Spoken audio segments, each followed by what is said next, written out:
No fim de uma rua esquecida, existe uma casa que ninguém consegue vender. Não é por causa da aparência, que até é charmosa de um jeito antigo, não é pelo preço, que já foi reduzido tantas vezes que se tornou quase um presente. É por causa do que acontece quando alguém fica sozinho lá dentro. É uma sensação que começa sutil, como um arrepio na espinha, mas que cresce até se tornar um terror absoluto, um pavor que faz qualquer um fugir sem olhar para trás. Imagine um lugar que parece te observar, que te estuda, esperando o momento certo para revelar seus segredos mais sombrios.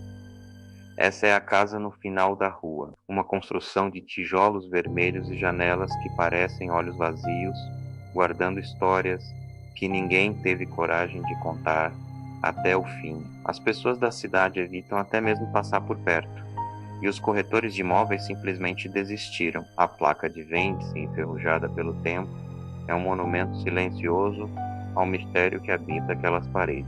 Dizem que a casa escolhe quem entra, mas nunca deixa ninguém sair mesmo. A casa está oficialmente abandonada há décadas. Não há móveis, apenas o eco dos passos em pisos de madeira que rangem como se lamentassem a solidão. Não há moradores, apenas as teias de aranha que decoram os cantos e a poeira que cobre todas as superfícies como um lençol fúnebre. Nos registros da prefeitura, as últimas informações são vagas, como se a própria história da casa quisesse se apagar. Mesmo assim, os vizinhos mais próximos, aqueles que têm a infelicidade de ter uma vista para a propriedade, juram ver coisas estranhas. Eles contam, sempre em voz baixa, que luzes se acendem à noite sem qualquer explicação.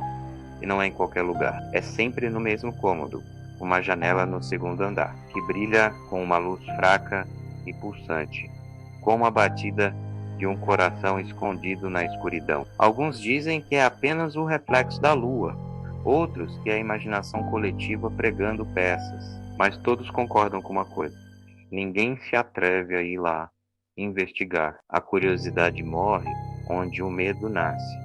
E o medo naquela rua é quase palpável, uma névoa invisível que envolve a casa e a protege de qualquer intruso. Os primeiros relatos de quem tentou habitar o lugar são fragmentados e cheios de pavor. A história mais conhecida é a de um jovem escritor que, buscando inspiração no isolamento, decidiu comprar a casa por uma pechincha. Ele planejava ficar lá por meses, mas sua estadia não durou nem uma noite inteira. Ele chegou ao entardecer, cheio de otimismo, e saiu correndo antes da madrugada, pálido e tremendo, deixando para trás seus pertences e seu sonho. Quando o encontraram na estrada, ele mal conseguia formar frases coerentes. A única coisa que repetia, como um mantra desesperado, era sobre os sons que ouviu. Ele disse ter ouvido passos no andar de cima, claros e deliberados, caminhando de um lado para o outro. Passos pesados, né, de alguém que não fazia questão de ser silencioso. O terror em sua voz era genuíno, porque ele sabia, com certeza absoluta, que era a única pessoa viva dentro daquelas paredes. Ele havia trancado a porta, verificado cada cômodo, não havia ninguém, mas os passos continuaram, cada vez mais próximos do topo da escada, como se algo estivesse descendo lentamente para encontrá-lo. Ele não esperou para ver o que era depois dele. Outros tentaram, corajosos, céticos, curiosos, mas a experiência no fundo era sempre a mesma. Todos que passaram algum tempo sozinhos na casa descrevem a mesma coisa, uma sensação constante e esmagadora de ser observado. É um sentimento que começa na nuca, um arrepio que te faz olhar por cima do ombro, esperando encontrar alguém ali. Mas nunca há ninguém, pelo menos ninguém que se possa ver. Relatos falam de portas que aparecem onde antes só havia uma parede, corredores que parecem se esticar e se contorcer, criando labirintos impossíveis, espelhos que de repente estão virados para a parede, como se não quisessem refletir o que estava acontecendo no cômodo. E o mais assustador de tudo, Os sussurros são os baixos,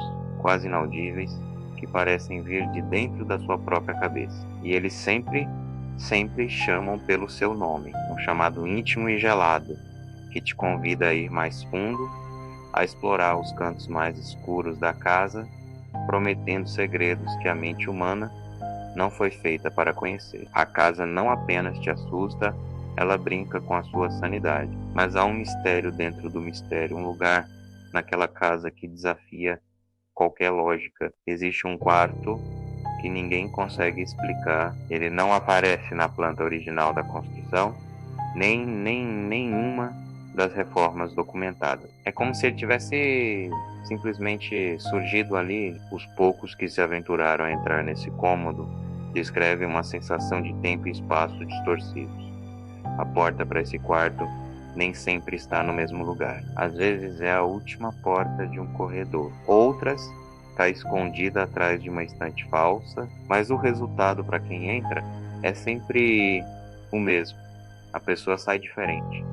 Não fisicamente, mas algo em seu olhar muda. Eles voltam com um vazio, uma apatia, como se uma parte de sua alma tivesse sido deixada para trás, trancada naquele cômodo sem janelas.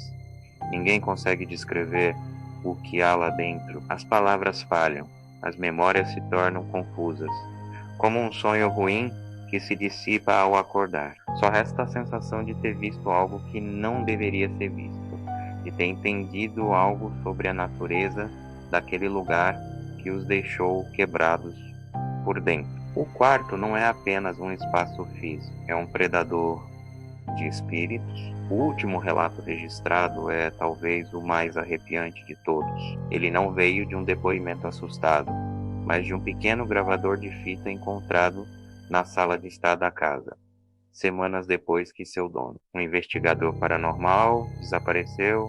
Ele decidiu passar uma semana inteira lá, documentando tudo. A maior parte da gravação é de silêncio, passos e sua própria respiração ofegante. Ele narra as anomalias, as portas se movendo, os sussurros. Sua voz, no início confiante e profissional, vai se tornando cada vez mais frágil e assustada, mas é o final da fita que congela o sangue. Após um longo período de silêncio, ouve-se um clique, como se ele tivesse acabado de ligar o gravador. Então, uma única frase, dita com uma calma aterrorizante, uma voz resignada que aceitou seu destino. Ele diz: "A casa sabe que eu estou aqui." Depois disso, a gravação é cortada, apenas estática. Essa foi a última frase. O investigador nunca mais foi visto. O que a casa fez quando soube que ele estava ali? O que aconteceu depois daquelas palavras? O silêncio que se segue é mais assustador do que qualquer grito. Hoje, a casa no fim da rua continua vazia. A poeira se acumulou sobre a poeira. As teias de aranha ficaram mais densas. Sem móveis, sem moradores, ela permanece como um monumento ao desconhecido, um ponto de interrogação plantado na paisagem da cidade. O mato cresceu alto no jardim, escondendo a velha placa de vende-se, como se a própria natureza quisesse apagar qualquer convite. Mas todas as noites, sem falta, a luz ainda se acende. A mesma janela, no mesmo quarto do segundo andar, brilha com aquela luz fraca e pulsante. Os vizinhos já não se assustam mais, apenas desviam o olhar, aceitando o fenômeno como parte da rotina sombria da rua. A luz é um lembrete constante de que, embora a casa esteja vazia de pessoas, ela nunca está verdadeiramente desabitada. Algo está ali, esperando, algo que observa, que pulsa, que mantém sua vigília noturna, indiferente ao mundo exterior, imerso em sua própria e eterna solidão, ou talvez em sua própria e eterna companhia. Alguns lugares não querem companhia, eles precisam dela, eles se alimentam da presença, do medo, da curiosidade, são como organismos vivos, com fome e vontade própria. A casa no fim da rua é um desses lugares. Ela continua lá, silenciosa durante o dia, mas acordada à noite, esperando pelo próximo visitante, desavisado, pela próxima alma curiosa, que ignore os avisos e decida girar a maçaneta. Se um dia você estiver andando por uma cidade desconhecida e se deparar com uma rua esquecida, com uma casa que parece te chamar, que te promete segredos em troca de um pouco da sua coragem, lembre-se desta história. Não entre, agradeço por ter me acompanhado até aqui. Se gostou, não se esqueça de deixar seu like e se inscrever no canal para mais mistérios. Até a próxima!